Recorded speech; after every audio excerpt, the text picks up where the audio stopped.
Ako vas put ikada nanese u ravnicu i ako vidite da se sa reke diže neobična gusta, lepljiva magla, ne izlazite iz automobila, ne stajte pored reke. Šta god da radite, ne palite svetla na svojim telefonima, da biste vidjeli šta se to čuje iz trske. Jer svetlo privlači pažnju, a u toj magli niste sami.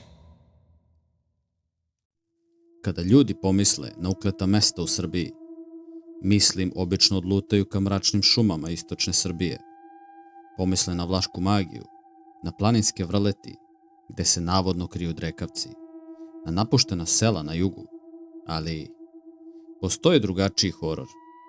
Horor koji se ne krije u planinama, već na potpuno otvorenom, u beskrajnoj, tihoj ravnici. Tamo gde pogled seže kilometrima, a ipak ne možete da vidite šta vas posmatra. Priča koju ćete čuti večeras dugo je bila skrivana. Neki je nazivaju urbanom legendom, drugi lupetanjem pijanih ribara, ali oni koji žive uz donji tok reke Tamiš, tamo gde voda postaje neobično mirna i mutna, znaju istinu. Znaju da postoje noći kada magla padne toliko gusto da proguta ne samo svetlost, već i zvuk. U tim noćima niko ne izlazi napolje. Moje ime je Miloš, barem ću se tako predstaviti za potrebe ove priče. Pre 3 godine radio sam kao noćni čuvar na jednom starom, izolovanom poljoprivrednom gazdinstvu.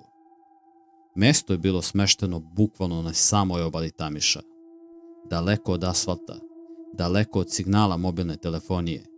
Samo ja, 3 prazna hangara i reka. Mislio sam da će to biti lak novac, miran posao.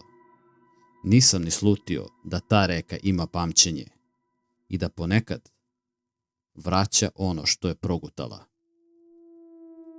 Prve 2 nedelje su prošle mirno.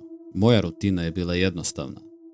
Na svakih par sati bih uzeo baterijsku lampu, obišao hangare, proverio katance i vratio se u svoju malu portirnicu da čitam ili gledam filmove na starom laptopu.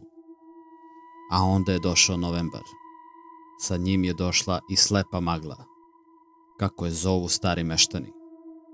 To nije obična magla. Ona ne pada sa neba. Ona se diže iz vode. Gusta, lepljiva, miriše na trulu trsku i stari mulj. Kada ta magla legne na zemlju, ne vidite sopstvenu ruku ispred lica. Bila je sreda, oko 2 sata ujutru. Sedao sam u portirnici kada sam čuo zvuk. Zvučalo je kao da neko teškim, mokrim čizmama hoda po blatu, duž obale reke. Ali tempo je bio pogrešan. Koraci su bili previše spori. Između svakog koraka prolazile su sekunde. Uzeo sam lampu i izašao napolje. Hladnoća mi je odmah prodrla u kosti. Magla je bila toliko gusta da je svetlost lampe udarala u nju, kao u beli zid. Ima li koga, viknuo sam. Moj glas je zvučao prigušeno, kao da govorim pod vodom. Magla je upijala zvuk. Koraci su prestali. Nastala je tišina. Ali ne ona opuštajuća tišina prirode. Ovo je bila teška, preteća tišina. Čak su insekti i žabe prestali da se oglašavaju. Osetio sam onaj primarni ljudski strah.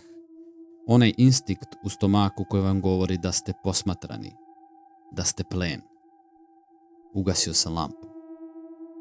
Mislio sam, ako sam u mraku, možda me neće videti. Ali čim sam ugasio svetlo, u daljini, negde na samoj ivici reke, začuo sam tiho, hrapavo disanje. Zvučalo je kao kada čoveku sa teškom upalom pluća ponestaje vazduha. Krkljanje. Zvuk vode u plućima. Brzo sam se povukao u portirnicu i zaključao vrata. Te noći više nisam izlazio. Sutradan sam odlučio da pretražim staru metalnu arhivu u portirnici. Mislio sam da nađem neki zapisnik, bilo šta o ljudima koji su radili tu pre mene. Na dnu fioke, ispod hrpe starih otpremnica, Našao sam svesku ukoričenu u plavu kožu. Pripadala je čoveku po imenu Jovan. On je bio čuvar na istom ovom mestu krajem 90-ih. Listao sam stranice. Prvih par meseci bili su ispunjeni dosadnim inventarima. Koliko je traktora u hangaru, kada je padala kiša, a zapisi sa kraja oktobra postajali su sve čudniji. 14. novembar. Voda noćas smrdi na sumpor. Opet sam čuo plač iz trske. Nije dete. Nešto imitira dete. Ne smem da svetlim lampom tamo. 18. novembar. Ostavio sam hleb na obali. To su mi rekli starci iz sela. Nahranite ih, pa će se vratiti u reku. Ujutru hleba nije bilo, ali je na tom mestu ostavljena crna mokra kosa, umotana u čvor. 23. novembar. Kucali su mi na prozor. Nisu to bile ruke. Bože, ono nisu bile ruke. Zatvorio sam svesku. Ruke su mi se tresle. Želao sam da verujem da je Jovan bio pijanica, da je sišao s uma od samoće, ali duboko u sebi znao sam istinu. Znao sam šta sam čuo prethodne noći. Sljedećeg dana dao sam otkaz. Trebalo je da odradim još samo jednu noćnu smenu, dok ne nađu zamenu. Samo jednu noć. To je bila najveća greška u mom životu.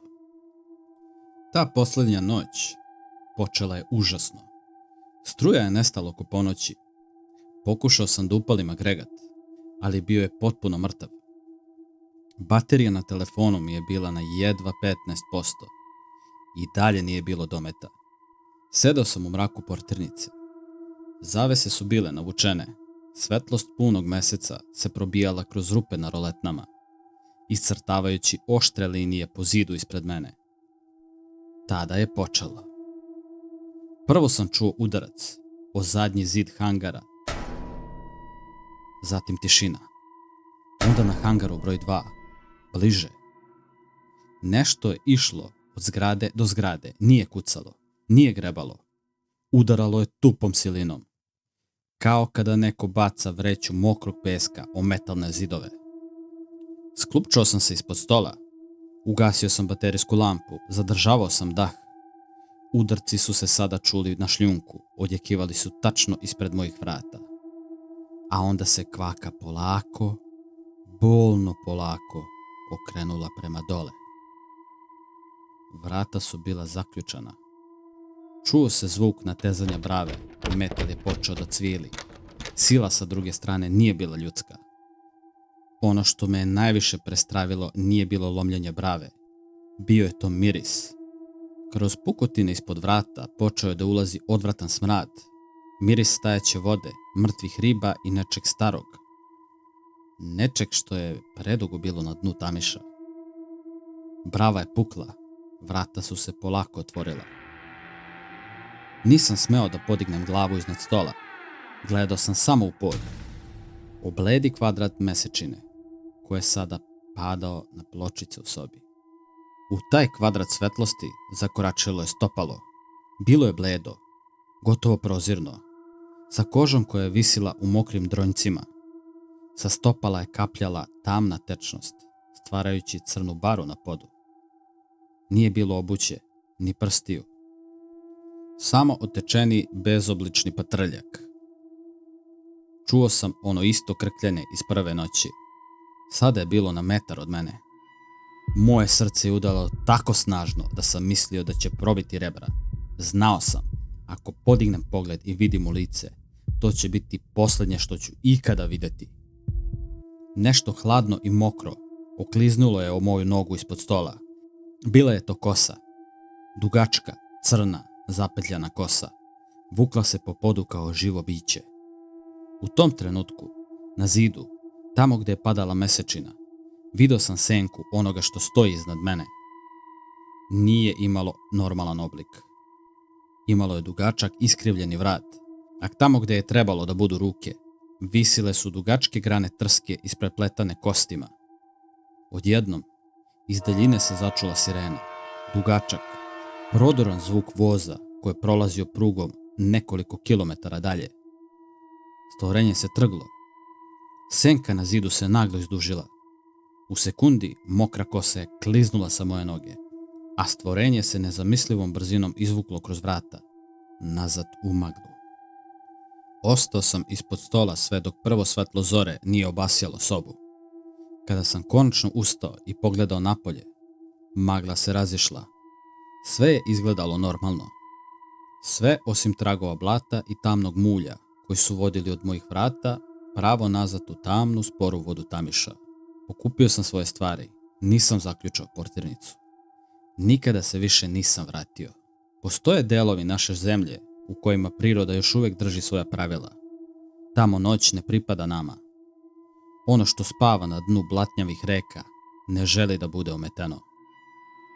Ako vas put ikada nanesu u ravnicu i ako vidite da se sa reke diže neobična gusta, lepljiva magla, ne izlazite iz automobila, ne stajte pored reke. Šta god da radite, ne palite svetla na svojim telefonima, da biste vidjeli šta se to čuje iz trske. Jer svetlo privlači pažnju, a u toj magli niste sami.